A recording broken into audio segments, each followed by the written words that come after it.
let it bang, bang. Hello mga kasimple, tayo po maglalaba ngayon. Alam nyo naman ang gawain ng isang nanay. Ayan. Ito po ang gagamitin nating sabon. Tsaka right. Pali ito po yung liquid. Ito yung parang downy. So, tsaga-tsaga muna tayo sa mga homemade. May nabibili kasi dito sa amin malapit. Yung galong-galon.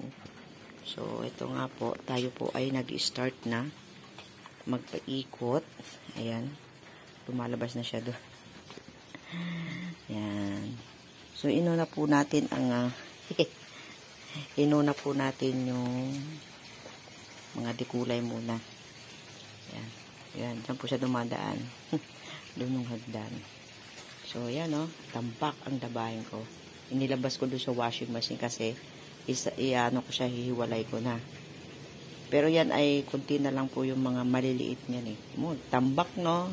Sinakaibabaw yan po yan sa washing machine. Yan. Eh, tumbaw lang ng tumbaw. Patong lang ng patong. Kaya yan. So yan po yung gawain ni Babes Love. Ayun pa. Kasi sa bahay dito marami po kami. Kaya tambak-tambak din ang labahin. Sa isang araw lang eh. Tambak na. Tapos may bata pa. Eh, minsan, nuna ko yung mga damit ng mga bata. Napakahirap magsampay. Tsaka mahirap din naman dito na sabay-sabay ang kanyang paglalaba. Ayan. Siyempre, samahan na rin natin ng walis-walis dito. Dito kami sa kusina. Daanan talaga siya. Ayun yung kanyang grifo. Buti nga medyo hindi na ako masyadong hirap. Kasi dati po siya po ay naka-hose. Kinakabit ko pa ang hose. So, ganyan po ang buhay ng mga nanay, no? Yung labahin. Yan. Buti na lang po itong December, binilan po nila ako ng washing machine para hindi naman po ako masyadong nahihirapan po sa pagbabanlaw. Yan. Hirap ng buhay, no? Eh, hindi naman mahirap. Basta enjoy lang natin ang ating paglalaba.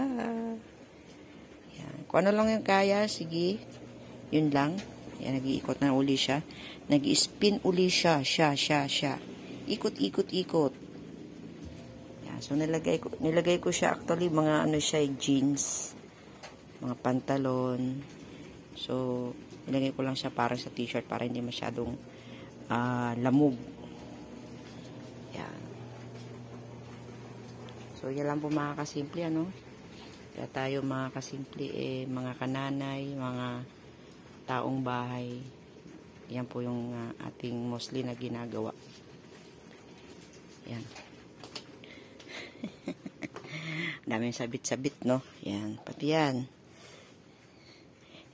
Hinihiwalay-hiwalay ko na po kasi yung mga hindi dapat ilagay sa washing machine. So, yan lang po. Bye-bye.